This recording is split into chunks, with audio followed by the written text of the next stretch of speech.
Bismillahirrahmanirrahim. Assalamualaikum warahmatullahi wabarakatuh. Alhamdulillahilladzi arsala rasulahu bil huda wa dinil haq liyudhhirahu 'ala dini kullih wa kafa billahi syahida asyhadu alla ilaha illallah wa asyhadu anna muhammadan abduhu wa rasuluh. Rabbi shrah li sadri wa yassir li amri wahlul 'uqdatam min lisani yafqahu qawli. Subhanaka la ilma lana illa ma 'allamtana innaka antal alimul hakim. Allahumma sholli ala Muhammad. Allahumma sholli ala Muhammad. Alhamdulillah, akang teteh sekalian, kita berjumpa lagi di malam Minggu setelah pertemuan terakhir kita di tahun lalu ya. Masya Allah, nggak kerasa begitu kangen ya. Udah setahun kita tidak bertemu. Akhirnya masuk ke tahun ini, tahun dimana semua mimpi-mimpi dan harapan itu seolah-olah terreset lagi. Yang tidak terreset adalah penyesalan ya. Terus keulang ya.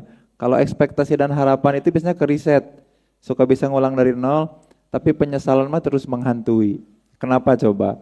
Alasannya karena penyesalan mah tersimpan kuat di dalam memori jangka panjang. Kalau harapan karena belum ada dan angan-angan, dia hanya jadi obsesi. Obsesi mah paling mudah terdistraksi gitu ya. Jadi kalau akang teteh punya niat baik, tidak segera atau buru-buru diwujudkan, punya niat baik, tidak segera atau buru-buru diwujudkan, maka kemudian dia hanya muncul ngambang di pikiran jadi obsesi gitu ya. Obsesi mah yang ada di pikiran mah mudah banget untuk terdistraksi. Gitu. Sekalinya sudah terdistraksi, kesempatan lewat, dia akan muncul jadi penyesalan. Sekalinya jadi penyesalan, gimana akang teteh sekalian? Tersimpan di dalam memori jangka panjang. Makanya impian tidak pernah tercapai, kita terus-terusan dikejar, dihantui sama penyesalan. Na'udzubillahi min dzalik ya. Mudah-mudahan kita bisa lepas dari situ. Makanya salah satu kemudian penyesalan yang besar adalah apa? Lupa untuk buru-buru check out ketika masa diskon. Kan gitu ya. Salah satunya gitu. Jadi terus aja numpuk di keranjang, yang diskon bagian merahnya jadi hilang. Tahu gitu mah. Waktu itu kan gitu. Terus kebayang-bayang itu teh si barang teh itu jadi sebuah penyesalan. Nah, makanya hari ini kita nggak ada hubungannya ngomongin itu ya. Itu mah aku pengen cerita aja bahwa 2025 kita teh lagi ngeriset ekspektasi dan harapan, tapi lupa belum keriset si penyesalan. Nah, biasanya menjalani 2025 teh kayak yang lulungu, you know lulungu? When someone still fresh awake from his sleep ya, itu teh namanya lulungu. Kita belum benar-benar sadar gitu ya. Kita masih setengah-setengah, ini beneran apa enggak gitu ya. Jadi ingin diri ini mencubit diri sendiri ya, terutama mencubit di bagian ginjal supaya bisa sadar. Nah, pertemuan kali ini akan bahas soal paket terkait jodoh ya. Ini masih nyambung di bahasan lampu kuning kemarin ketika aku nanya ke sekitar 600-an responden ya, alumni konselingnya Sintesa Wellness. Kemudian aku tanya pertanyaan seperti ini, Akang, Teteh, ini yang udah pada menikah mereka tuh ya. Kalau aku tanya kira-kira hal-hal apa saja yang Akang Teteh anggap sebagai lampu kuning dalam pernikahan. Jadi yang Akang Teteh sesali, tahu gitu, melihat hal itu, melihat atribut itu, melihat perlakuan seperti itu, mestinya aku nggak ambil keputusan, misalkan gitu ya. Tahu gitu, aku mempertimbangkan bagian ini. Nah, kalau ada, tolong mention, sebutkan dan ceritakan pengalaman. Itu ada 600-an tuh, 600-an lebih. Kemudian jadi verbatim, aku buat jadi teks. Teks itu kemudian kita analisa ya. Kita tuh kami berarti ya, aku dan tim menganalisa masing-masing. Muncul kemudian beberapa tema. Yang menariknya supaya mudah untuk bisa diingat, mudah untuk disampaikan dan disosialisasikan sebagai lampu kuning persiapan pernikahan, maka kita bikin akronim. Bikin kata singkatan yang kemudian bisa mempermudah. Nah, aku pikir di pertemuan lalu itu bisa selesai dalam satu pertemuan ya. Ternyata luar biasa panjang. Ini loba teuing omongan intermezzo kayaknya mah. Jadi kemana-mana ya. Berarti kemana itu baru nyampe P dan A ya. Nah ini aku ulang dulu P dan A-nya. Barangkali Akang Teteh teman-teman lupa. Nanti kita akan lanjut ke K, E, dan T. Karena ini kemudian hasil penelitian yang memang belum terpublikasi. Kalau Akang Teteh mau cari penemuan serupa di luar negeri itu nggak ada. Kenapa? Karena mereka mah menikah tidak ada bagian, jadi minim aja kalau Akang Teteh buka jurnal-jurnal marriage counseling, the interpersonal relationship soal marriage, tidak pernah ada penyesalan terkait pernikahan. Ya, karena apa? Mereka, nah ini ada hubungannya sama yang poin K. Mereka mah terbiasa untuk terbuka dan menceritakan apapun yang bisa diceritakan, karena itu bagian dari hak. Jadi hak bersuara, hak berpendapat itu jadi salah satu hal yang penting banget, di-embrace banget, di-embrace di apa ya namanya ya, digaruahkeun lah, didorong banget sehingga itu jadi value utama. Aneh, makanya buat seseorang di luar negeri, terutama di tempat-tempat penelitian yang terpublish itu, untuk kemudian kalau dalam pernikahannya itu mereka tidak speak out atau speak up their mind. Beda sama di kita mah emang boleh gitu. Nah kayak gitu ya. Makanya kemarin tuh menarik ya, ada kemudian cici-cici ya, bukan Islam. Terus beliau tuh kemudian cerita tentang satu tausiahnya Ustadz Felix Siau, yang kemudian ngasih tahu bahwa Islam itu punya banyak panduan yang spesifik buat orang-orang tertentu. Jadi panduan buat suami ada gitu ya, panduan buat istri ada, panduan buat orang tua ada, panduan buat anak ada. Tapi lucunya cenah kata Ustadz Felix Siau yang dibilangin diceritain sama si Cici ini, orang-orang yang barangkali kurang peka terhadap keilmuan mah justru tadi menjadikan ayat-ayat atau hadis-hadis yang mestinya ditujukan pada orang lain itu kemudian ditujukan kepada dirinya gitu ya. Jadi katakanlah kemudian misalkan gini, orang tua bilang ke anak, tuh nak dengerin, di Quran juga ada, gak boleh bilang gak boleh bilang gitu ya. Orang tua kemudian menjadikan itu, padahal ayat itu untuk si anak gitu ya.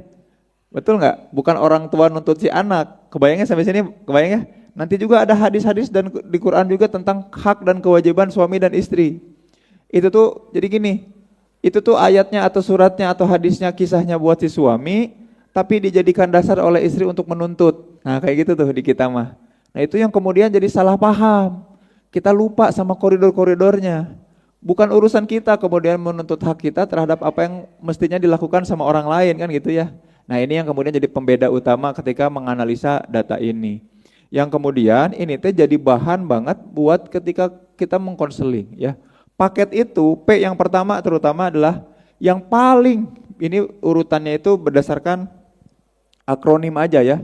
Yang mana yang lebih berbobot sebenarnya nanti mungkin justru bagian di K sama yang P ini yang justru bobotnya paling tinggi kalau mau dikuantitatifkan. Yang pertama itu soal P-nya itu prinsip hidup ya. Kita itu suka lupa dan lalai dan abai, ngelihat itu teh sebagai lampu kuning, sehingga kalau dia kedap-kedip teh kitanya malah ngegas aja gitu ya. Bukan kemudian menahan diri untuk oke, ini kayaknya saatnya aku buat ngerem. Nah, itu yang harus diwaspadai ya, soal prinsip. Nah makanya di pertemuan lalu aku bilangnya caranya tuh ada 3 kan. Melambat dulu, tiap kali nemu lampu kuning melambat dulu aja. Jangan takut kemudian menyesal, Kang atukang kapan lagi? Kalau enggak sekarang kata yang Ikhwan teh keburu digebet batur gitu ya. Keburu kemudian dilamar sama orang. Kalau aku malah melambat, aku kapan nikahnya? Kata yang Ikhwan teh. Kalau aku enggak buru-buru sekarang, gitu. Hati-hati. Ya itu memang dorongan setan atau dorongan syahwat ya, bahaya tuh. Atau buat yang ahwat yang perempuan, aduh Kang atukang mumpung ada yang mau, gimana? Duh dia serius kan gitu ya, seriusnya gimana? Ya seriusnya bilang ke aku mau menikahi aku, itu mah bukan serius teh ya. Aku pernah bikin satu video kemarinnya di YouTube, ada yang nanya soal itu, ciri keseriusan mah dia melamar mendatangi orang tua, gak ada hubungannya sama teteh. Datang ke rumah aja, itu teh serius. Nah itu beneran serius, karena faktanya buktinya dia datang dan dia melamar. Kalau bilang ke teteh, kamu kira-kira rencana nikah mau kapan? 2025, di bulan apa? Di bulan Oktober lah, September kalau bisa mah. Ih sama atuh sama aku. Oh gitu ya, iya. Ya udah aja sama aku mau nggak? Gitu. Oh, serius, bener, beneran. Oh, bukan Itu teh bukan serius namanya, itu mah false self presentation. Aku lagi ngajarin dan ngelatih beberapa konselor untuk paham soal itu ya. Kalau klien bercerita, kalau orang bercerita, ya memang dia tuh jadi gini ya, orang kita mah terutama orang Indonesia atau manusia pada umumnya senang membuat perasaan orang lain tuh menjadi lebih baik. Makanya kenapa ada people pleaser, ya enggak? Kita takut orang lain kemudian punya perasaan yang buruk dan memunculkan perasaan buruk itu. Makanya kita jadi nggak enakan. Kalau akan teteh lihat orang luar negeri mah kan nggak gitu ya. I don't care about your feeling, I only care about the behavior. Ya itu perilakunya nggak bagus, nggak bener, kan gitu. Itu poinnya. Tapi kita kan, aduh gimana kalau dia tersinggung. Terus kalau tersinggung dia kemudian menengadahkan dua tangannya ke angkasa. Lalu bilang, ya Allah aku didolimi sama dia. Nanti aku yang berdosa dan masuk neraka. Panjang pikirannya teh. Train of thought kita mah kemana-mana ya. Padahal kan gak sampai segitunya. Nah makanya poin pentingnya dalam keseriusan adalah apa? Perilaku teh ya. Jangan sampai ketipu. Akang, memang kita tuh suka getek ya Kang ya. Suka pengen ngelatih skill kita. Seberapa bisa kemudian kita menaklukkan tembok batu yang luar biasa di depan. Enggak gitu tapi caranya ya, bukan dengan menjanjikan. Nah itu mah namanya false self presentation. Presentasi diri yang enggak sengaja, tapi gara-gara interaksinya makin intens, kita memalsukan diri kita. Gitu. Sayangnya kita kan enggak bisa nangkep ini kepalsuan apa enggak, kecuali kita terbiasa untuk ngelihat perilaku dasarnya seperti apa. Nah makanya melambat, habis melambat dievaluasi, lalu buat pilihan yang sadar. Melambat, tiap kali ada lampu kuning, melambat dulu, evaluasi dulu, lihat kanan kiri dulu, lalu buat pilihan dengan sadar. Supaya penyesalan itu kemudian tidak terjadi. Hati-hati Akang Teteh ya, setiap kali gini nih, yang aku paling sebel kemudian sebelum aku lanjut dulu ke P. Karena ini kejadiannya masih ada ya, walaupun baru seminggu 2 minggu ini 2025, tapi kemudian kasus ini ada. Namanya tuh learned helplessness. Jadi gini, kalau orang kemudian sudah mengalami kemalangan keburukan, ngambil keputusan yang salah dalam hidupnya, apakah mungkin langsung tobat? Nggak bisa. Kita lebih cenderung untuk melakukan atau mencari pembenaran dulu. Termasuk terhadap apapun. Punten ini mah ya, contoh ini mah. Aku mau pesen makanan. Pas pesan makanan salah ngomong. Mau pesen dadar. Oh iya yang dada ya, iya. Kita nggak ngedenger ya, yang dada ya, iya. Datang ayam goreng, aduh. Padahal aku teh lagi nggak makan ayam, kayak gitu. Kebayang sampai sini ya? Cuman udah disajikan ya nggak enak, ya udah. Itu mending masih makanan yang sama-sama enak ya nggak? Ini mah kalau kemudian memilih pasangan. Terus pas milih pasangan pasangan kita kemudian melakukan kekerasan fisik kepada kita. Jebret. Oh iya mungkin aku juga yang salah ya. Kayak gitu. Itu namanya learn helplessness. Makanya kenapa orang-orang yang udah masuk ke hubungan yang toksik, terutama perempuan-perempuan yang masuk ke dalam kekerasan dalam rumah tangga, kemungkinan besarnya pasti balik lagi, teteh-teteh dan akang-akang. 80% itu pasti balik lagi. Jadi kalau kita simak berita-berita, dulu pernah ada kan yang kayak gitu ya. Kurang ajar banget suaminya, ngelempar pakai rice cooker. Ada ya artis, inget gak?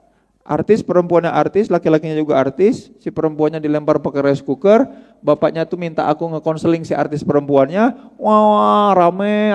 Akhirnya damai, saling memaafkan dan rujuk lagi sampai sekarang. Yang kecewa siapa? Netizen ya. Kurang ajar, mau-maunya kan gitu. Terus kemarin tuh, yang sebuah kasus yang dicekek di Akasur ya, yang anaknya disingkapkan. Sekarang emang kabarnya gimana? Apakah bercerai? Ayo, Ternyata ada dorongan si istri buat balik lagi. Coba, amit-amit gitu kata teteh-teteh ya. Atau kata yang Ikhwan, kok mau-maunya balik lagi? Enggak, ada fenomena psikologisnya namanya learn helplessness. Kita belajar untuk menjadi tidak berdaya. Jadi alih-alih keluar dari kubangan dan kurungan, kita malah belajar untuk bisa apa? Nyaman. Di dalam apa? Di dalam kurungan. Ya gak apa-apalah, mungkin begini memang harusnya hidup aku. Sekarang bisa bilang dan nanti mah udah mengalami naudzubillah ya. Nanti mengalami ingat momen ini, ingat pertemuan ini bahwa aku masih bisa keluar. Aku mau cerita dulu satu kisah namanya The End of the World Phenomena. Penelitiannya namanya The End of the World Phenomena. Ada tokoh terkenal namanya Leon Festinger, didatangi sama seseorang yang ngakunya pengen jadi muridnya. Duhai Festinger, kata orang ini, kata anak muda ini, aku ingin menjadi muridmu. Kata si anak muda ini, kata Festinger, kalau kamu beneran mau jadi murid aku, coba datangi itu sebuah sekte, tolong pelajari itu sekte dan bikin laporan. Sekte apa duhai guru? Jangan dulu manggil guru, datang dulu ke sana, cari dulu ke sana. Nah, si anak muda ini namanya Carl Smith ya. Teman-teman bisa nyari dua-duanya di literatur psikologi, bisa googling. Leon Festinger sama Carl Smith. Si Carl Smith muridnya Festinger ini nanti punya anak namanya Carl Smith lagi, sama-sama profesor di psikologi, dua-duanya keren tuh. Si Carl Smith bilang kayak gini, sekte apa itu guru? Ini terjadi waktu tahun 50-an, tepatnya di tahun 55. Aku lagi pengen mempelajari sebuah sekte yang menganggap bahwa tanggal 5 bulan 5 tahun 55 akan terjadi kiamat.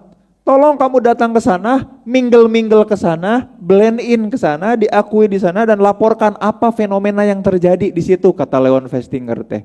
Lalu Carl Smith ikut datang ke sekte itu di tanggal 5 bulan 5 tahun 55. Oh, mereka kemudian mengumpul ya, ada ustadznya di situ, ngumpul berpegangan tangan, ustadznya bilang, insya Allah jam 6 nanti akan terjadi kiamat. Mari kita berdoa, minta pengampunan supaya kita jadi orang-orang yang bersih dan dibersihkan. Gitu katanya. Pegangan tangan tuh semuanya. Jam 6, ternyata kiamat enggak? Kang teh kira-kira kiamat enggak? Kan buktinya kita masih ada di sini ya. Berarti belum kiamat. Nah, kira-kira keyakinannya jadi goyah enggak kira-kira si sekte itu? Goyah ya? Keyakinannya goyah. Tapi bisaan, si ustadznya bilang kayak gini, tenang. Mungkin aku salah perkiraan, namanya juga manusia, ya enggak? Salah menafsirkan periwayatan dan mimpi dari Tuhan. Sepertinya mungkin kita harus bertahan sampai tengah malam, sampai jam 12 malam tuh. Sampai jam 12 malam mereka zikir terus berdoa, mohon ampun. Jam 12 lewat, ditunggu sampai 12 lewat 5, 12 lewat 10, ternyata kiamat enggak? Enggak kiamat. Makin goyah nggak kira-kira keimanan mereka? Makin goyah ya? Apa kemudian yang terjadi? Ustadznya turun tangan lagi. Mungkin aku juga salah. Kayaknya bukan tengah malam, tapi menjelang terbit matahari yang menandakan hari baru. Aslina aya nama. Yuk kemon. Kita berdoa lagi, kita tunggu sampai di titik di mana kayaknya inilah benar-benar kiamatnya. Oh gitu ya. So, akhirnya berpegangan tangan lagi, ngobrol, terus doa. Matahari kemudian terbit, gitu ya. Kayak gitu suara matahari terbit ya. Ayam berkokok. Terus kemudian kira-kira kalau Akang Teteh jadi anggota sekte itu, marah dan akhirnya pergi enggak? Menyatakan murtad ya. Mana ongkoh kiamat jadi moal ya. Mun molek disimut deui kan gitu ya. Jadi moal ieu teh. Kan gitu ya, mestinya kan protes dan ngambek ya enggak? Tapi bayangkan sama si ustadznya atau si pendetanya kemudian bilang kayak gini. Sahabat-sahabat, ternyata kiamatnya tidak terjadi. Apa coba hikmah yang bisa kita ambil sahabat-sahabat sekalian? Doa kita seharian dari kemarin sore sampai matahari terbit menyelamatkan semua umat manusia. Gara-gara kita berkumpul, berdoa bersama, maka gimana? Kita kemudian jadi apa? Jadi penyelamat umat manusia dari kiamat. Yuk lanjutkan kepercayaan kita. Akhirnya sektenya bubar enggak? Enggak, malah lanjut dan makin kuat keimanannya. Itu fenomenanya namanya the end of the world fenomena. Teman-teman bisa cari, bisa search. Lalu si Carl Smith datang balik ke Leon Festinger, nyeritain hal itu, lalu Festinger mengeluarkan sebuah teori namanya cognitive dissonance. Cognitive dissonance itu apa? Seringkali kita menemukan sebuah kejadian yang tidak sesuai dengan keyakinan. Aku ulangi lagi ya. Kita akan sering nanti ketemu kejadian-kejadian yang tidak sesuai dengan keyakinan. Aku pikir dia akan mencintai aku, tapi kenapa dia malah menyakiti aku? Kan gitu ya. Nah, bukannya malah keluar dari kejadian penyakitan itu, kesakitan itu, tersakiti itu, malah ngapain coba? Nyari pembenaran. Seperti halnya si sekte itu yang udah disonans kan, iya enggak? Kok keyakinanku tidak mewujud di kenyataan? Ongkoh bakal kiamat gitu ya. Katanya bakal kiamat, ternyata enggak. Nah, gara-gara kemudian disonansi kognitif itu, alih-alih dia lari keluar dan murtad dari sektenya, dia ngapain? Malah melakukan pembenaran. Akang teteh sekalian, itu pengen jadi pengingat buat akang teteh juga. Hati-hati. Kalau kita meyakini sesuatu tanpa ilmu, ya enggak? Meyakini sesuatu tanpa kemudian keilmuan, tanpa kemudian berpegang teduh ya, berpegang teguh sehingga hati kita teduh, yaltamisu fihi ilman, maka kita akan meleset dari jalan yang lurus. Makanya ya man salaka thoriqon yaltamisu fihi ilman, sahalallahu lahu thoriqon ilal jannah. Orang yang berpegangan kuat kepada keilmuan, insya Allah jalannya baik menuju surga. Makanya hati-hati. Penyesalan itu ternyata bisa berujung kepada pembenaran yang membuat kita terus-menerus di dalam kehidupan yang menyiksa diri kita. Maka hati-hati itu. Yang pertama prinsip hidup. Waspadai kalau ternyata ada hal-hal atau prinsip-prinsip hidup yang kemudian bertentangan sama apa-apa yang kemudian sudah kita yakini sebelumnya. Kalau kemudian menemukan disonansi, bukan nggak apa-apa kali ya, nanti dulu, melambat dulu, evaluasi dan milih dalam pilihan sadar. Jangan sampai milih itu dalam rangka pembenaran, ya kayak akang dan teteh kalau udah terlanjur beli sesuatu yang ternyata belinya teh salah, nggak apa-apa lah untung murah kan gitu ya, nggak apa-apa lah untung warnanya cocok. Itu teh dicari pembenaran, itu teh learn helplessness, belajar atas ketidakberdayaan, makin tidak berdaya seolah-olah makin benar, padahal makin jauh. Nah, di dalam prinsip hidup di P ini yang jadi lampu kuning ada 3 kurang lebih. Yang pertama hal-hal yang fundamental. Makanya akang teteh mesti ngenteng, mesti bercermin, mesti mengevaluasi apa hal-hal dasar, hal-hal basic, hal-hal fundamental yang aku punya. Kalau belum punya, nggak bisa kemudian kita tervibrasi bertemu dengan orang-orang yang satu jalan, satu jalur di jalur pertumbuhan. Kalau kita kemudian nggak punya, anggapnya punya prinsip nggak? Punya meren. Prinsipnya apa? Nah prinsip itu tuh harus dijabarkan dalam perilaku nyata, aktual behavior. Satu fundamental, itu yang dimaksud dengan prinsip hidup. Yang kemudian prinsip-prinsip hidup itu harus berdampak besar, ya. Dan yang ketiga kemudian hal-hal yang kemudian tidak bisa dikompromikan. Jadi yang dimaksud prinsip itu hal-hal dasar, hal-hal yang kemudian berdampak besar itu prinsipal. Sama yang ketiga nggak mudah dikompromikan. Contoh gini, sebelum nikah aku orang yang kemudian aktif banget berdakwah. Kalau penyelenggaraan kajian aku duluan datang, duluan bantuin nyiapin, bikinin copywriting, bikinin broadcast gitu ya. Ngehubungin ustadznya, mingle-mingle sama jamaahnya supaya ngerasa nyaman dan betah. Itu teh aku banget, kebayang ya. Dan itu teh aku yang kikituan teh berdampak besar sama jalannya dakwah dan jamaah gitu ya. Ketika udah nikah, ternyata suaminya bilang gini, katakanlah yang tadi Ahwat ya, suaminya bilang gini, aku cemburu kamu gitu-gitu. Kamu gak pernah ngobrol sama aku, kok kamu kayak gitu ke jamaah, kok kamu kayak gitu ke ustadzah. Yang tadinya berdampak besar, jadinya nggak punya dampak lagi, dikerdilkan. Itu teh prinsip, nggak mau, jangan ditawar. Kebayang sampai sini ya? Loh kok cemburu sama? Kalau mau bantuin nemenin ya nggak? Bantuin mingle sama jamaah, bantuin siapin kemudian kajian dari awal kan gitu ya. Bantu bikinin copywriting dan broadcast bersama kan, kebayang ya? Aku bagian keyboard kiri, kamu bagian keyboard kanan, cie. Nanti pas ketik teh, klik. Kesengaja getek kan gitu. Kan bisa kayak gitu, tapi ini mah enggak. Jadi hati-hati, jangan sampai, makanya tadi kita berdoa mudah-mudahan ketemu jodohnya tuh di jalur pertumbuhan, bukan di jalur kerandoman. Yang kita lagi nongkrong diem, tiba-tiba ada yang ngedekatin, neng, bogoh ke akang teh, ente, sarua akang ge henteu, gitu ya. Sampai terus kikitu si akang teh, sampai di titik di mana, ya hayu lah, hayu, udah weh, kan kerandoman. Ay kita teh ngapain sih nikah teh? Hayu weh kita jalani aja dulu. Kita jalani aja dulu, bismillah insya Allah, kalaupun nanti menyesal tinggal nyanyi lagu bunga maaf. Udah weh. Ya enggak? Tapi kan si masa yang telah usangnya teh naon? Nah naonan si masa yang telah usangnya teh beneran usang weh. Karena tanpa sesuatu yang dilakukan. Nah makanya teh Kang, hal-hal yang prinsipal tadi ya, yang fundamental sehingga aku ada sekarang, sehingga aku mewujud sekarang, itu harus akang tahu dan teteh tahu. Yang berdampak besar harus akang dan teteh tahu. Kang, aku ngerasa aku tidak berdampak besar. Ya berarti itu teh udah lampu kuning bukan cuma buat kepernikahan, tapi lampu kuning dalam memahami siapa? Diri sendiri. Masa aku nggak punya hal-hal yang bisa berdampak besar? Apa tuh ya? Udah aku mah cuman bubuk rengginang di kaleng kongguan. Yang koclak di apa-apain juga di sanguan gak enak, apa orang gak akan mau. Ya nggak gitu, berarti harus mulai. Kebayangnya sampai sini ya? Berarti harus mulai. Karena ketika kita mulai melakukan itu, menumbuhkan diri kita ke arah situ, ya mudah-mudahan ada jodoh yang kemudian di jalur pertumbuhan itu. Kan gitu ya? Paham? Kebayang sampai sini ya? Jelas ya? Nah, itu yang P pertama.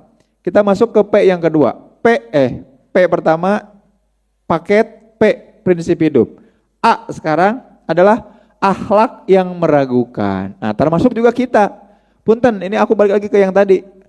Paket ini bukan cuma cara untuk memfilter sesuatu lampu kuning keluar ya. Ketika orang lain ada yang mau ngelamar, ada yang ngedeketin, ada yang ngajak ta'aruf, ada yang bilang, dia kayaknya mau sama kamu, gimana kamu mau nggak?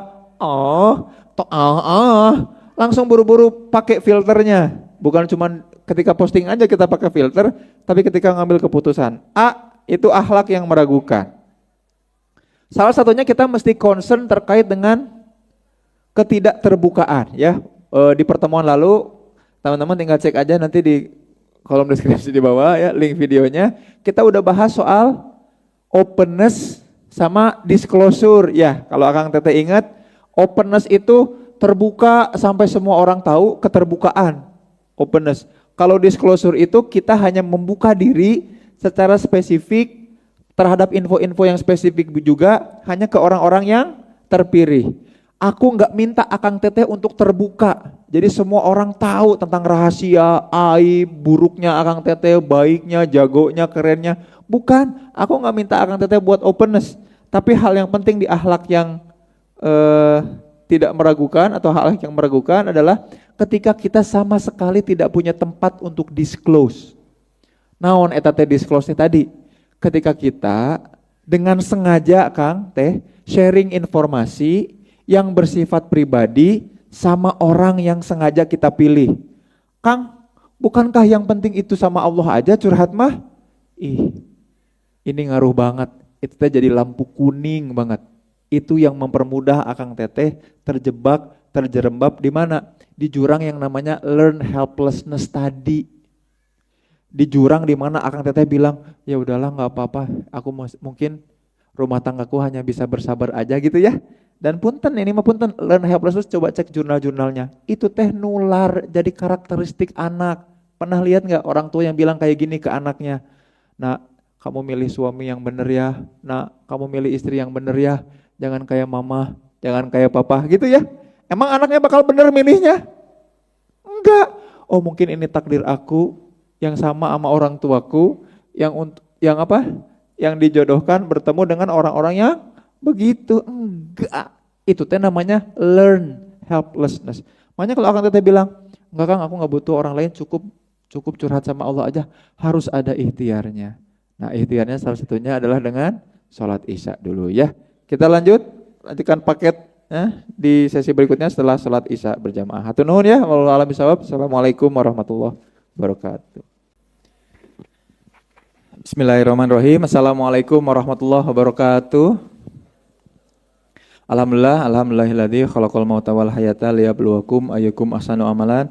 Asyhadu an la ilaha illallah wa asyhadu anna Muhammadan abduhu wa rasuluh. Rabbi shrah li sadri wa yassir li amri wahlul 'uqdatam min lisani yafqahu qouli. Alhamdulillah, bismillah, kita mulai lagi ya, anak-anak sekalian. Kita bahas soal paket lagi ya, paket jodoh ceritanya ya. Kita tulis di sini ya, paket ya. Paket ini kemudian hasil riset yang tadi ya, yang masing-masing teh jadi akronim atau singkatan dari sesuatu yang mau kita bahas. P-nya udah ya, P-nya apa? Prinsip. A-nya tuh akhlak yang buruk ya, atau akhlak yang meragukan gitu ya. Nah, K-nya adalah apa? Kompor. K-nya adalah komunikasi ya. Komunikasi.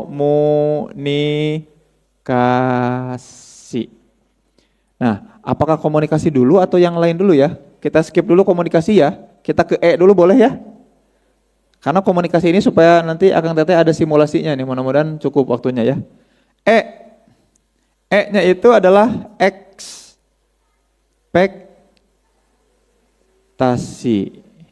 ekspektasi. Nah, ini yang selalu harus jadi lampu kuning, termasuk ke siapa? Ke diri kita, Akang Teteh sekalian. Ekspektasi itu, expectation, istilah ilmiahnya itu beda sama hope, harapan ya. Aku sering banget sharing ini, udah berapa kali posting soal itu. Intinya bedanya kayak gini. Kalau hope, kalau kita punya harapan, dia pasti cek di literatur manapun ya, hope itu selalu ngedorong kita untuk apa? Ngedorong kita untuk kemudian ngebangun dan otomatis melahirkan dua hal. Kalau kita punya harapan atau hope, otomatis akan melahirkan dua hal. Yang pertama agentic itu apa? Kita jadi agennya. Kita jadi tokohnya gitu ya. Aku berharap 2025 aku akan menikah. Nah, kalau itu memang harapan, maka kita teh jadi didorong untuk punya motivasi, kebutuhan memperbaiki diri. Nah, itu namanya agentic gitu ya. Agentic namanya. Jadi agen kita teh. Yang kedua adalah pathway. Apa? Ojol-ojol kebayang we jalurnya gitu ya. Oh, aku berharap aku menikah di 2025. Kita sebagai subjeknya terdorong untuk melakukan sesuatu, menumbuhkan diri, memperkuat diri, terus kebayang jalurnya kemana. Paham sampai sini ya, jelas ya, kebayang ya. Nah, kalau expectation mah beda, enggak. Ekspektasi mah kita jadi tiba-tiba ngerasa berhak. Ya, contoh, datang ke restoran, terus enggak ada yang nyambut. Kenapa enggak? Mestinya ada yang nyambut dong kalau restoran bagus, iya enggak? Itu ekspektasi namanya, paham ya? Kan enggak mungkin masuk restoran tiba-tiba keluar hope. Ah, biarlah, mana dapurnya, biar aku yang masak sendiri, gitu enggak? Itu mah cologok namanya ya, teu sopan. Datang ke restorannya memang ada ekspektasi, kebayang enggak? Tidak selamanya ekspektasi buruk, kebayang ya? Karena memang ada hal-hal yang natural alamiah, tapi beda sama hope. Nah, yang jadi lampu kuning adalah yang disebut sebagai expectation. Terutama dalam definisinya terkait dengan beberapa hal. Yang pertama, tidak siap kemudian menghadapi perbedaan. Akang Teteh sekalian. Ekspektasi itu otomatis ngebangun model di dalam kepala atau pikiran kita. Modelnya itu selalu spesifik. Akang Teteh kalau kemudian sekolah, kuliah, dan mau melakukan penelitian, biasanya kita akan nguji model, kan itu ya. Modelnya nanti kita uji, modelnya fit apa enggak, kan gitu. Termasuk kalau kita kemudian pengen ngebangun rumah, sebelum jadi rumahnya, di kepala kita tuh udah ada bayangan ya enggak? Itu namanya model of thinking. Di kepala kita udah ada model, lalu kemudian sama si arsitek, desain interior, dia coba gambarkan gitu ya. Dulu mah kan harus bikin sendiri ya, sekarang mah udah ada aplikasinya kan. Itu tuh namanya model. Makanya tiap kali punya ekspektasi udah otomatis ngebangun model di dalam kepala kita. Dan model itu selalu spesifik, Akang Teteh. Ada tokoh namanya Eric Rapkins ya, profesor dari Michigan University. Dia bilang yang gini, kalau hidup kita itu ternyata semuanya sesuai dengan apa yang kita inginkan, jangan-jangan kita bukan hidup. Jangan-jangan kita dalam mimpi. Karena mimpi atau fiksi mas selalu detail gitu ya. Sok Akang Teteh cek aja perindapan, film-film India, kan detail ya enggak? Jatuh ke mana, ojol-ojol ke air gitu ya, enggak jadi mati, jadi hidup lagi, kan itu mah film banget, sinetron banget, selalu ada kebetulan, selalu ada detail-detail yang kemudian menghidupkan. Nah, ekspektasi ini nggak gitu, hati-hati ya. Ketika ekspektasi itu kemudian muncul jadi model di dalam pikiran, ternyata kita tidak siap untuk menerima perbedaan. Nah, itu jadi lampu kuning ya. Tidak siap ketika ada perbedaan. Maka ekspektasi ini jadi lampu kuning dalam persiapan pernikahan. Kalau kemudian kita punya ekspektasi yang menjadikan perbedaan itu malah jadi penghalang, bukan jadi ajang pembelajaran. Gitu ya. Perbedaan ini membuat kita malah ngejudge orang dengan perbedaannya, bukan malah membuat kita ingin belajar dari perbedaan seperti itu. Paham sampai sini, kebayangnya jelas ya? Ekspektasi. Aku kalau nggak salah pernah cerita soal ini ya. Seminggu awal aku nikah tuh aku masih struggle soal makan. Karena kalau keluarga besar aku mah, kalau makan teh kita bareng-bareng, ya nggak? Bareng-bareng dan nunggu orang-orang teh duduk bersama di meja atau di yang ngampar lah, ngalas, terus nanti kita biasanya ngambil nasinya tuh berurutan dari yang paling tua terlebih dahulu gitu ya. Biasanya dilakukan setelah sholat maghrib. Yuk makan, yuk yang lagi ngapain juga dipanggil. Keluarga besar aku mah, yuk makan, ngumpul. Yang nyiuk nasi pertama adalah yang biasanya paling sepuh dulu kan gitu ya. Ari pas masuk ke keluarga istri, datang habis pulang dari masjid sholat maghrib. Nah, hening kata aku teh. Kenapa ini? Aku nanya ke istri aku, kapan makannya? Oh udah aku mah, sok aja kalau mau makan. Udah. Oh ternyata kalau di keluarga istri mah, kalau makan itu kalau lapar, ya kalau lapar langsung makan. Nggak usah bilang dulu dan lain-lain. Oh gitu. Nah justru lama-lama aku mah gini, lama-lama karena nggak terbiasa dan suka kebayangnya akan teteh.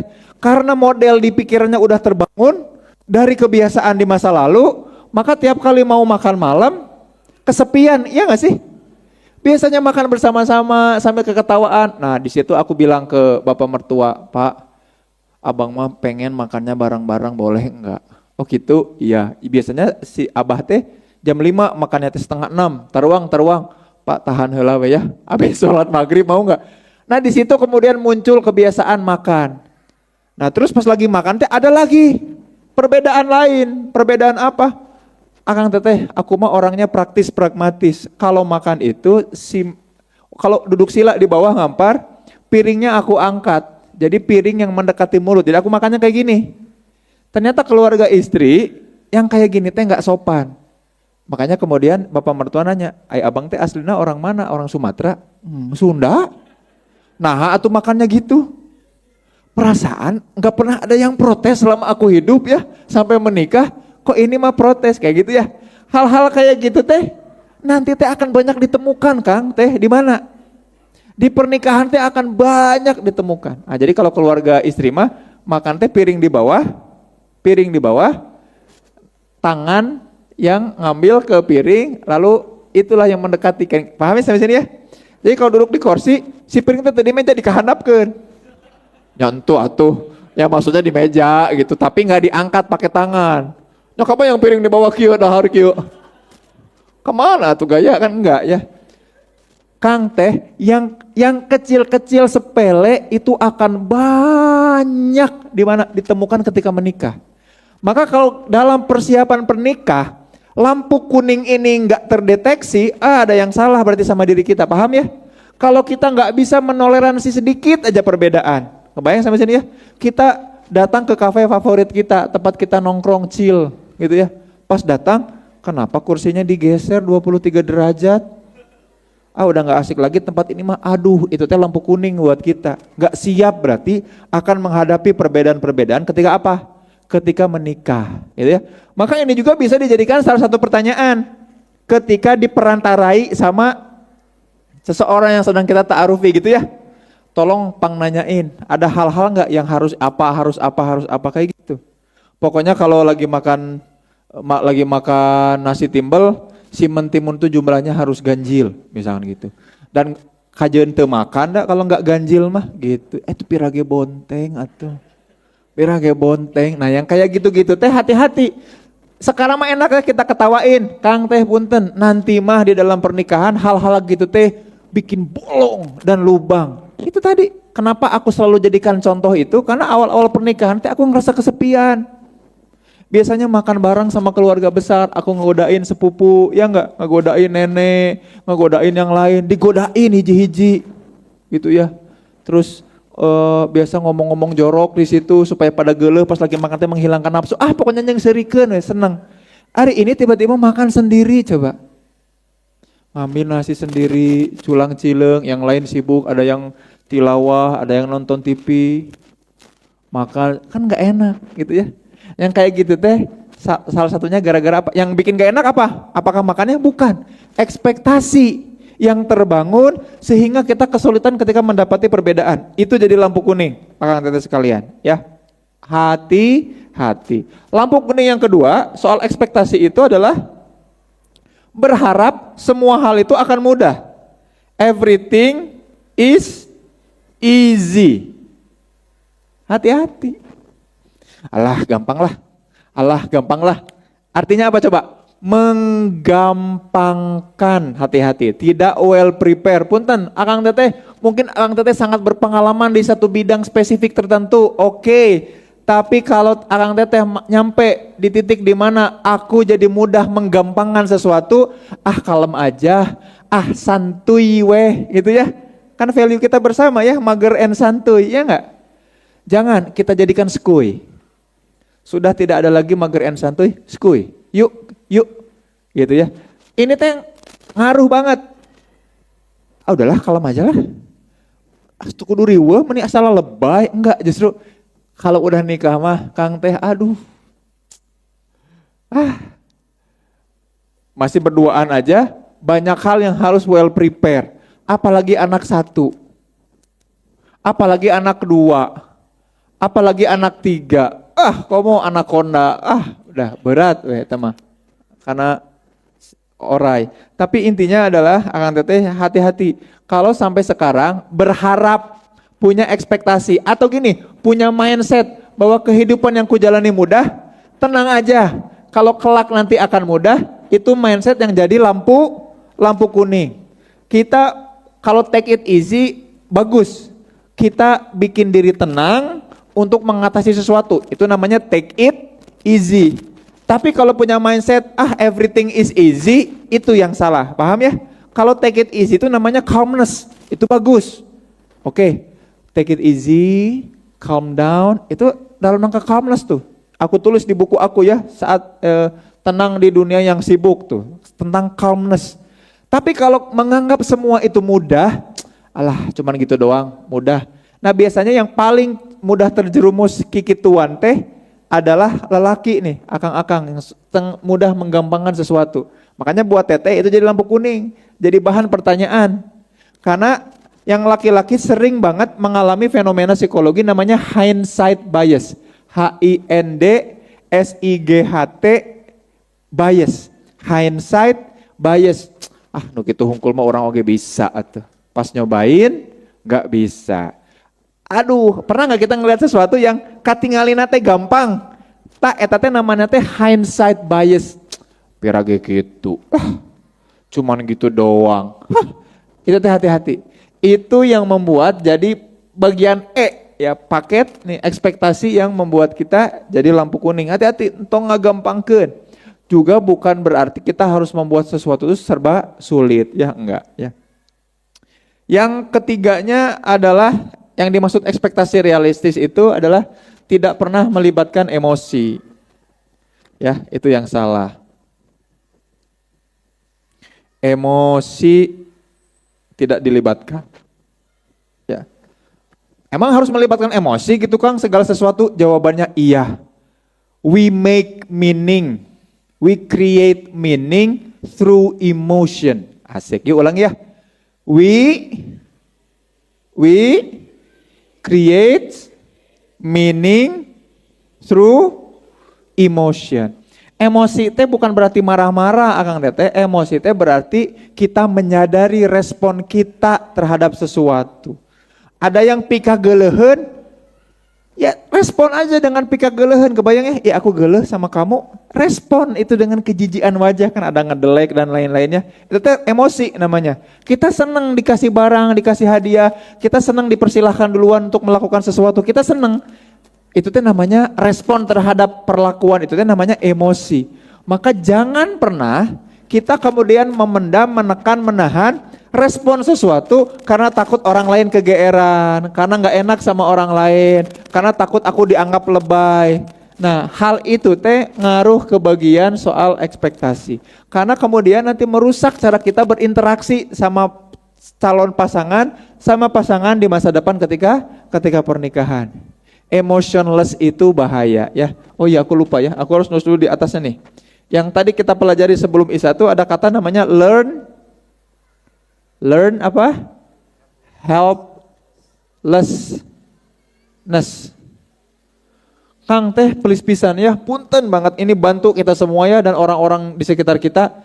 Tiap kali Akang teteh punya kenalan, punya sahabat, punya saudara, punya orang tua, atau punya nanti anak, atau punya sepupu, atau punya keponakan, yang kemudian mereka melatih dirinya dengan learn helplessness, tolong buru-buru dibantu. Indikatornya apa learn helplessness tuh?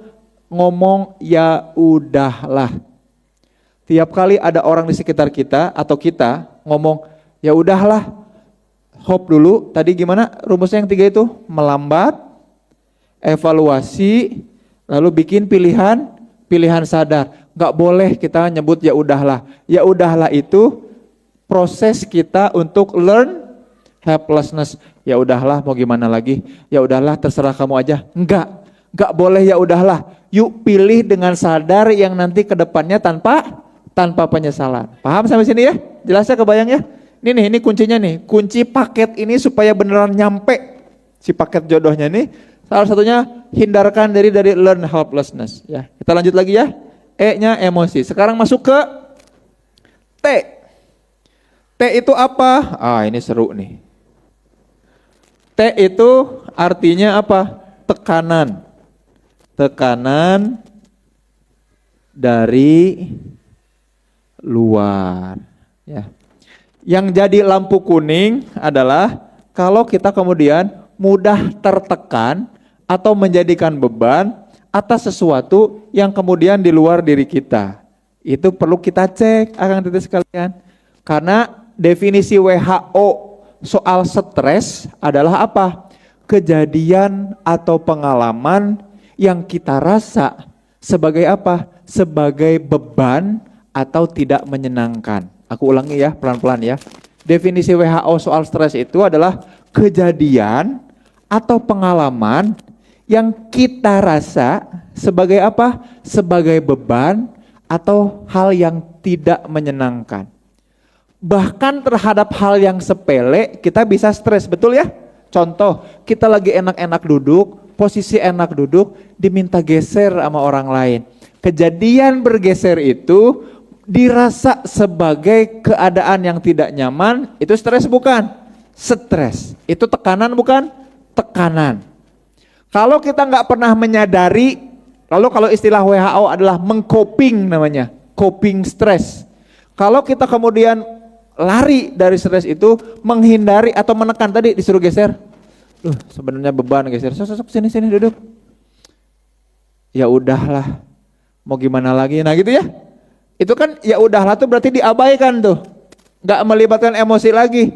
Nanti tekanan-tekanan ini makin kuat di dalam diri kita. Dan kita kemudian akan terbiasa mendefinisikan dan mewujudkan perilaku kita bukan karena kita yang milih, tapi karena tekanan-tekanan kelompok di sekitar kita. Padahal mereka nggak minta itu, tapi gara-gara masuk ke dalam pikiran atau perasaan, itu kita berasa harus mengikuti hal itu. Kebayang ya sampai sini ya? Jelas ya? Kalau belum kebayang, aku kasih contoh kayak gini. Ada orang, kemudian jadi gini, ceritanya agak panjang ya, bisa ini ya. Aku percepat aja ya. Aku baru seminggu nikah, lalu kemudian duduk di luar di halaman, di teras, karena hari panas, aku duduk di teras. Terus kemudian ibu mertua sama istri keluar, lalu Nggak ada yang ngobrol, karena kita lagi menikmati angin sepoi-sepoi. Jadi aku di sebelah sini, istri di sini, mama mertua di sini, gitu ya. Udah aja, duduk, enak menikmati. Tiba-tiba bapak mertua keluar. Aduh, haredang ya, panas ya, kita ke Ciwidey yuk, gitu.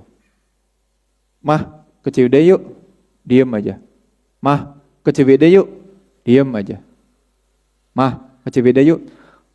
Aduh, mama mah ayo aja lah, tapi terserah si opa weh, istri aku ya. Mau nggak? Terus kata istri aku teh, bengong, istri aku kan lagi enak, santai duduk ya. Terus istri aku bilang, ya aku mah terserah yang nyetir aja gitu ya. Nah ini aku yang nyetir kan ya. Aku yang nyetir.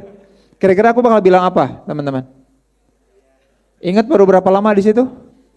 Baru seminggu. Ya udah. Akhirnya gimana? Akhirnya berangkat ke Ciwidey, rumah kita di Kircon. Dekat apa jauh? Dan alhamdulillah sepanjang perjalanan itu seru banget. Aku nyetir, istri ngalamun ke jendela, bapak mertua calangap, da bari berem. Ibu mertua pun begitu. Nyampe ke Ciwidey Valley and Resort, makan, pas ditanya mau makan apa, terserah. Iya mah curiga aing nu mayar, terserah kabeh mah. Akhirnya milih, beres, kan gitu ya. Pulang. Pas pulang nyampe, jadi perangkat asar, nyampe rumah lagi jam 9:30 malam. Aku mah nggak masuk, mereka semua masuk, aku dulu lagi di tempat tadi. Alhamdulillah, teratasi juga nih kehidupan ini, gitu ya. Ternyata istri keluar duduk, nggak ngobrol, menikmati angin sepoi-sepoi. Mama mertua juga keluar. Pas udah di luar baru ngobrol, obrolan terjadi. Kamu kenapa malah mau ke Ciwidey? Mama, kan mama yang bilang mau duluan. Mama teh nyari bantuan. Dikirain teh kamu bakal bilang enggak. Kamu malah gitu aja. Iya dah, ribut mereka berdua, lama-lama ngelihat ke orang yang paling kanan. Ngelihat ke saha? Ke Uing. Aku baru berapa lama di situ? Nggak bisa ngapa-ngapain atuh. Pas mau ngomong mereka berdua ribut lagi. Wak. Akhirnya bapak mertua keluar, langsung hening tuh. Pas bapak mertua keluar mah hening. Ada apa ribut-ribut? Naon? Pada diem. Akhirnya nongol mama mertua. Naon mah? Ento. Bener. Langsung istri aku gini. Ento. Gitu. Tapi tetap diem, ngejaga adab. Kerasa nggak tekanannya di situ? Kerasa ya? Nah ini pengen aku bayangin kerasa tekanannya. Terus bapak mertua bilang apa? Kalian teh nggak mau? Kalian teh tadi teh nggak mau ke Ciwidey? Hah? Kalian teh tadi nggak mau ke Ciwidey? Iya, diem aja. Akhirnya istri aku yang pertama kali nganggukin.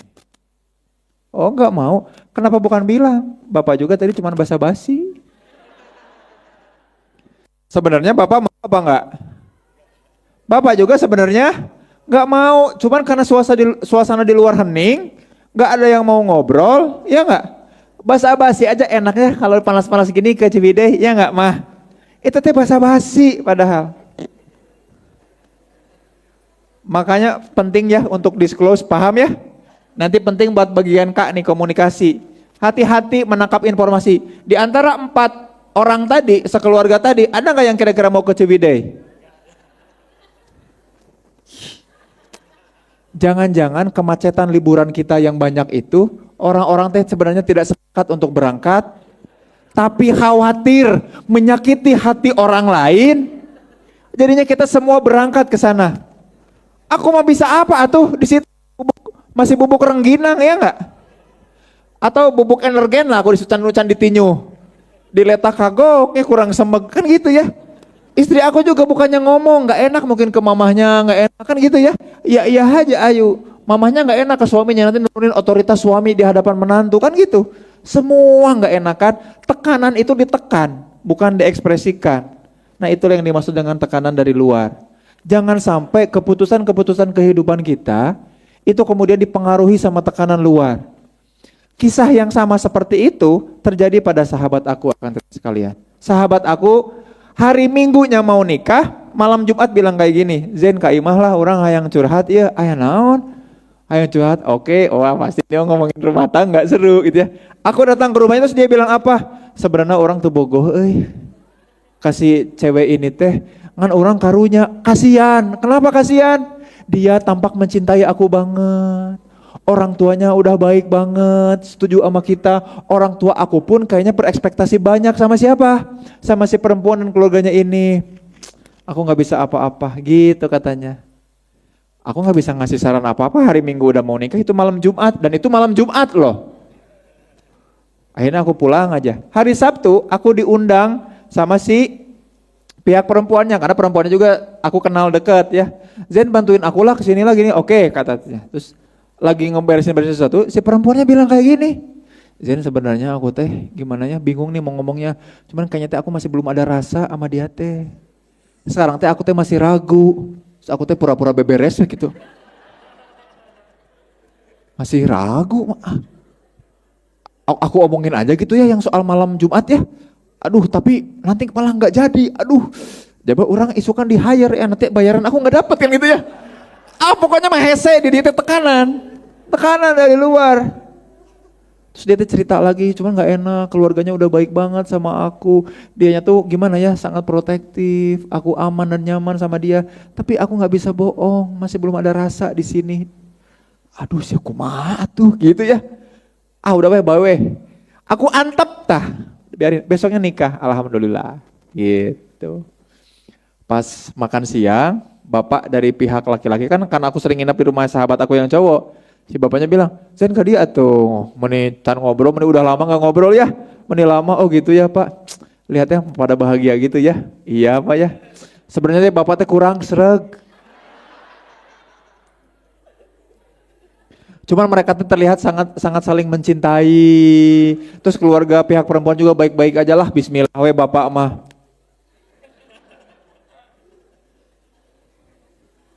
Oh oke.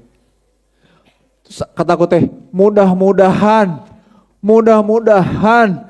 si pihak keluarga cewek nggak gitu. Pas aku salim pamit ke ibunya si perempuan, "Bu pamit ya Zen, makasih ya, ini mah nitip ya, kalau kamu nanti berumah tangga ngobrol ya. Mama teh sebenarnya gimana ya, ada rasa kurang sesuai sama." Astagfirullahaladzim. Semua sepak di dalam kereteg hati. Nah you know kereteg hati? Deep in their heart. Tehayang terjadinya pernikahan itu. Tapi apa yang terjadi? Menikah terjadi.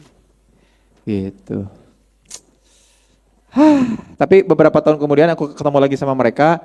Pernikahan mereka baik-baik aja ya, alhamdulillah. Nah tadi mereka ya kan ketutup semua ya gitu, tapi pernikahan mereka kalau sekarang nggak tahu ya baik-baik aja apa enggak, nanti aku coba tanyain. Cuman hati-hati akang teteh, tekanan dari luar teh luar biasa, itu jadi lampu kuning. Jangan ngambil keputusan karena nggak enak sama orang lain. Nggak enak make capan weh, tambah deui sangu weh ya, pakai abon apa lah, pokoknya mah upayakan lakukan sesuatu supaya kita bisa jadi enak ya, jangan sampai kemudian tidak enakan.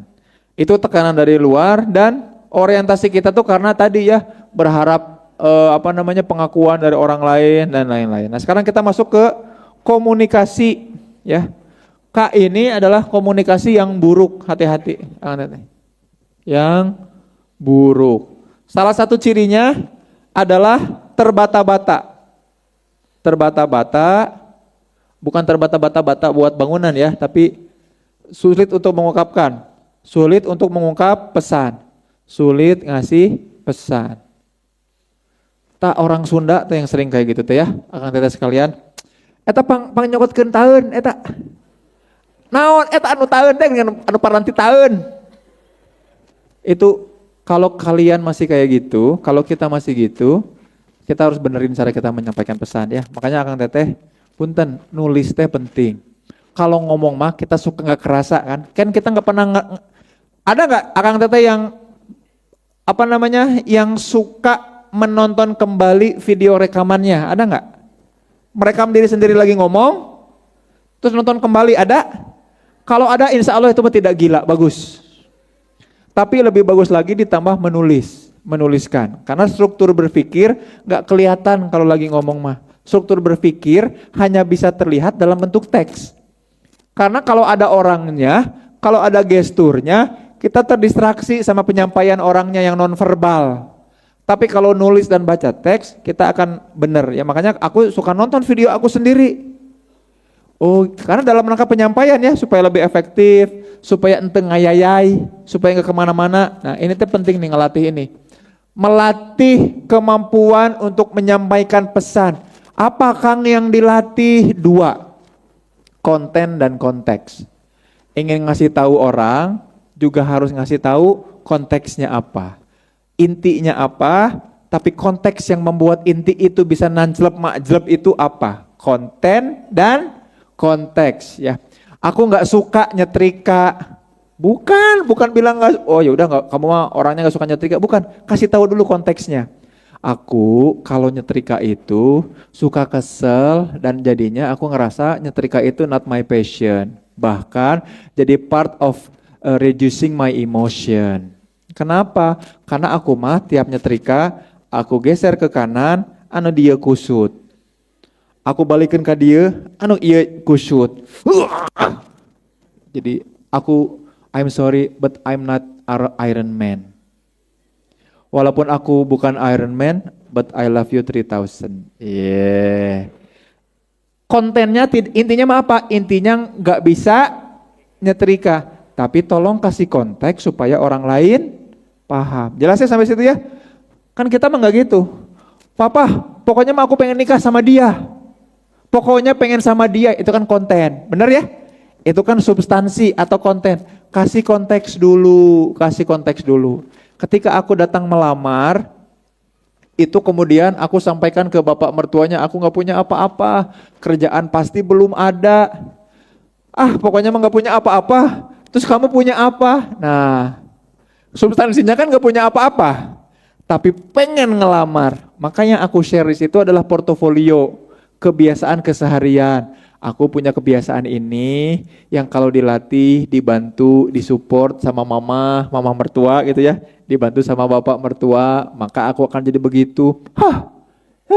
Pasti diremehin. Dan itu mah nggak apa-apa, ya nggak? Yang penting mah dinikahin, ya nggak sih? Kalaupun diremehin tapi ditolak, ya udah, no hard feeling. Kenapa? Ya memang bukan jodohnya, betul nggak? Tapi aku ceritain dulu apa yang bisa aku lakukan nanti setelah menikah dengan portofolio yang ada. Akhirnya bapak mertua mah luluh, mama mertua enggak. Kemudian apa yang terjadi? Alhamdulillah menikah. Setelah menikah apa yang terjadi? Diungkit terus sama mama mertua, tapi aku mah it's fine. Yang penting mah jadi, betul ya? Yang penting mah jadi. Tapi seiring berjalannya waktu kan aku bisa membuktikan. Apakah mama mertua ngungkit lagi? Iya. Masih diungkit sampai sekarang, tapi in a good word. Kebayang ya? Wah dulu si abang mah datang teu mawana naon. Jabat teu bawa martabak acan. Kuha hehe we datang teh. Tapi kan aku buktiin ke mama mertua, aku bisa urus anaknya dengan baik. Aku hadirkan cucu-cucu yang aku urus dengan baik, gak ngerepotin beliau untuk dititip-titipi. Kan gitu. Bener gak? Portfolio matter more than your words. Gitu ya. Maka kalaupun mau ngelamar, bukan ngelamar si ceweknya Kang, tapi kasih portofolio ke bapaknya. Dengan begini, aku minta support dari bapak untuk bisa didampingi sama istri supaya aku melejit dan meledak seperti saat sekarang kan gitu.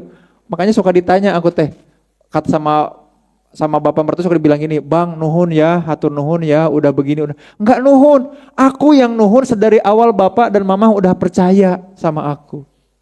Sehingga aku buktikan di sepanjang perjalanan pernikahan kita. Itu yang selalu aku pegang gitu. Kang, teh komunikasikan, bukan cuman kontennya. Pokoknya mah hayang nikah bukan, tapi konteksnya apa, kenapa aku harus menikah dan lain-lain. Gitu ya, jelas ya? Itu yang pertama tuh di bagian komunikasi. Yang kedua adalah hati-hati soal, ini dia ya. Yang kedua adalah hati-hati komunikasi. Jadi lampu kuning itu kalau kasar atau tidak sopan. Agak tricky yang tidak sopan, tapi ketidaksopanan itu nunjukin soal adab ya. Adab itu definisinya bukan sopan santun, tapi adab itu gini. Adab itu kemampuan untuk menyesuaikan diri terhadap apa dan siapa gitu ya.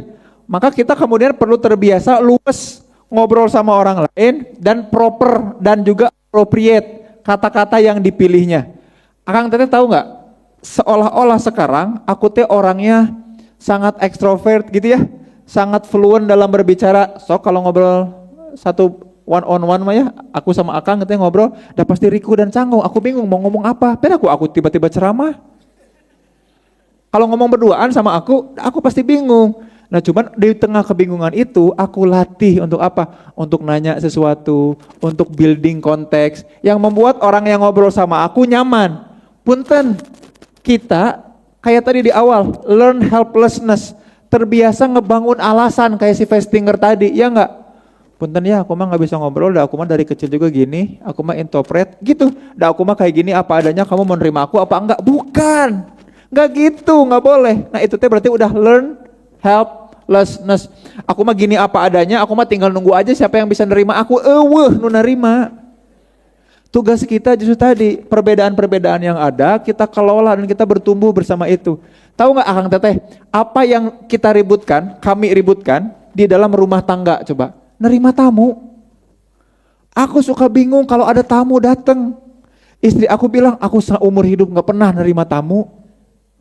Jadi kalau ada tamu kita pasti suruh, tuh mom, kamu atuh, ya kamu atuh. Aku mah nggak pernah, aku juga, gimana atuh? Assalamualaikum, assalamualaikum. Itu ribut di awal, bayangin. Kan orang yang di luar jadi curiga, ya enggak? Ya aya naon jero, tapi itu justru hal yang kita gimana ya?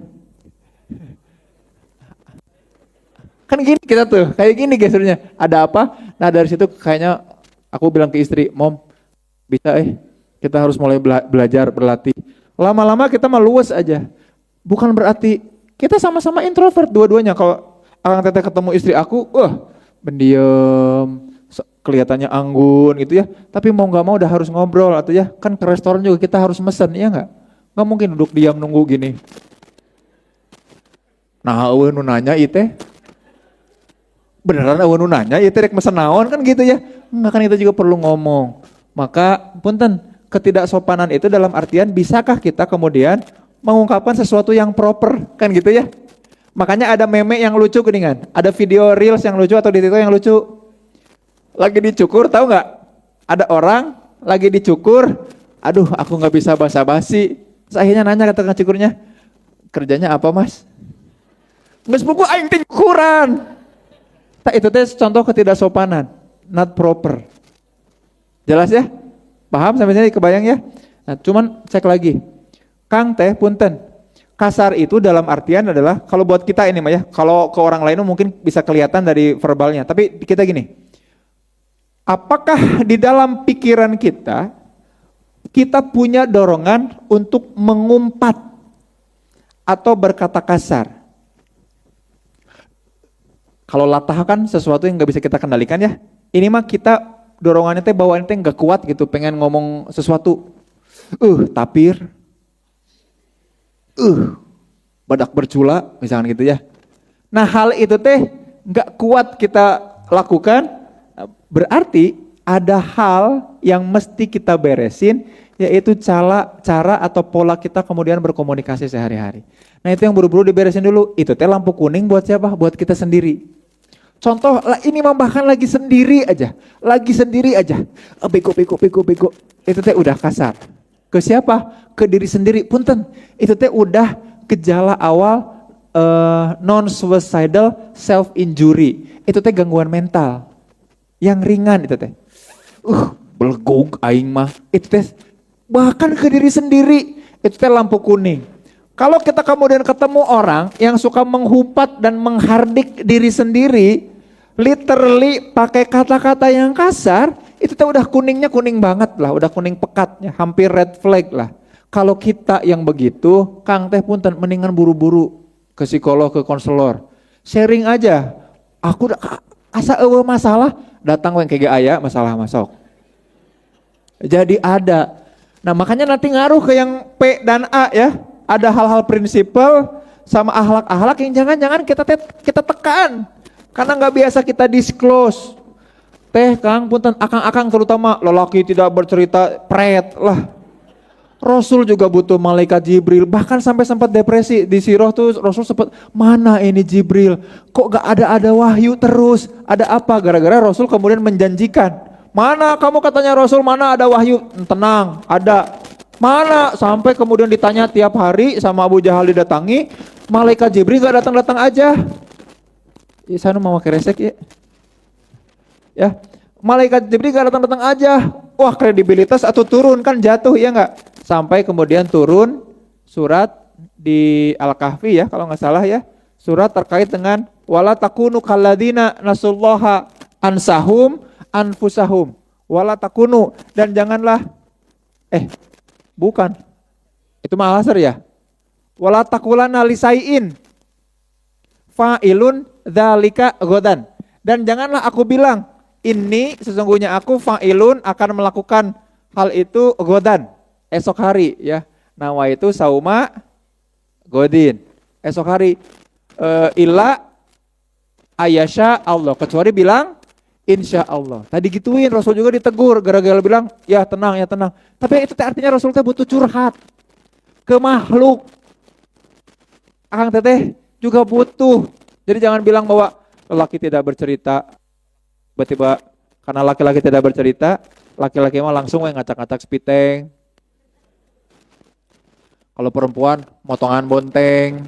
Itu tetap kita butuh disclose. Bukan berarti harus terbuka, disclose. Tapi Kang, orang-orang itu tidak bisa dipercaya.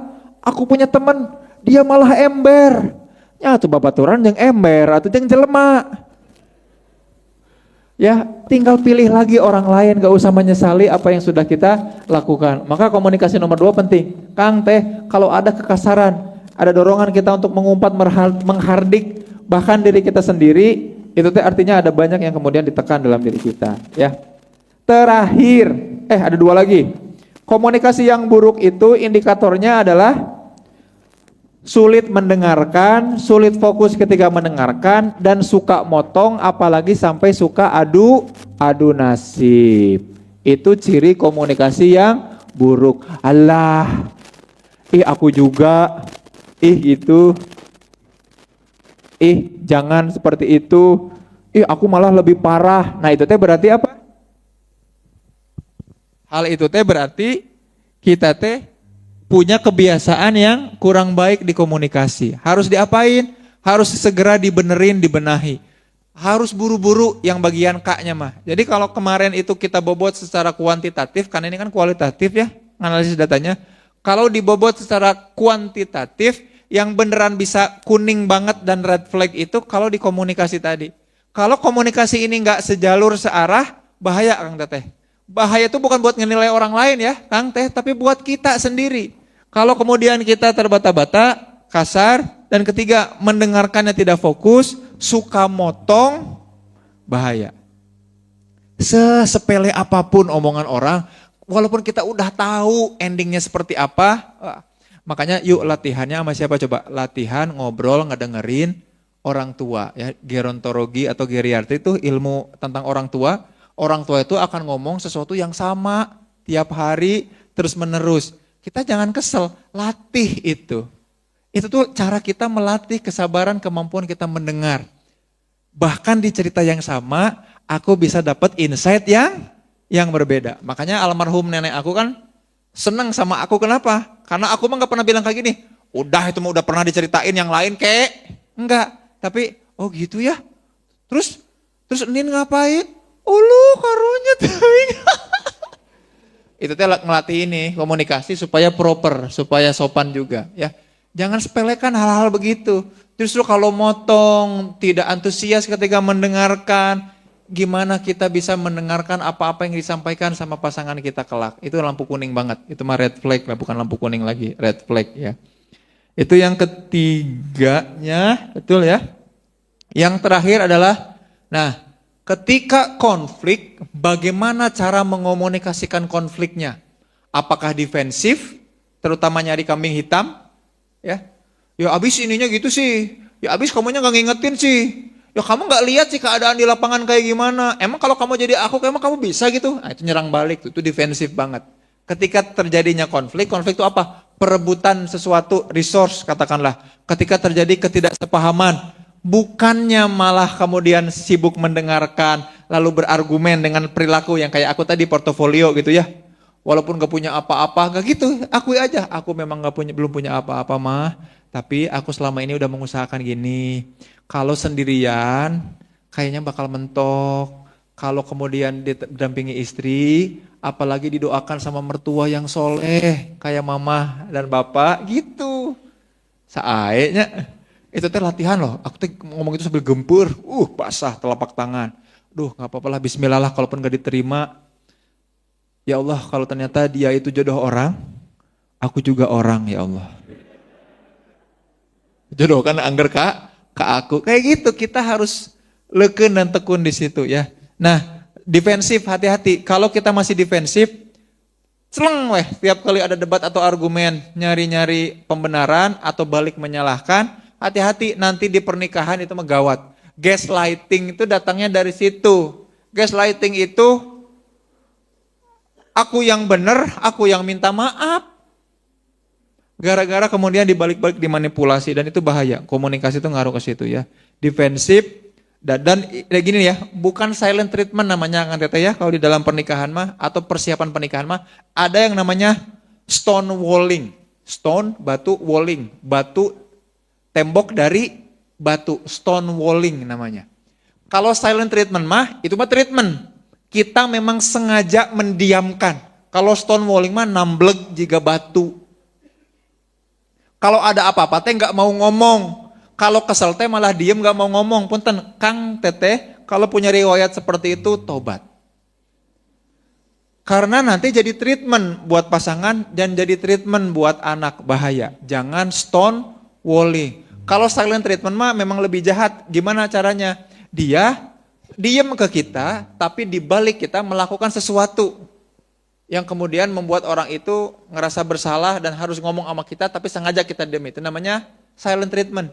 Tapi kalau kebiasaan sebelum menikah mah yang harus diantisipasi, yang harus jadi red flag bahkan ketika ini terjadi adalah stonewalling. Apa itu stonewalling? Kalau kita punya masalah, kalau ada ketidaksukaan kita sama sesuatu atau seseorang, kita bukannya menyampaikan, kita malah memilih untuk membatu dan bilang di dalam hati, aku blacklist dia.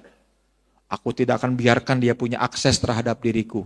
Itu yang kemudian bahaya ya. Na'udzubillahi min dzalik. Mudah-mudahan kita termasuk orang-orang yang seperti itu akan kita sekalian. Jadi alhamdulillah ya. Berarti paket udah lengkap ya. P.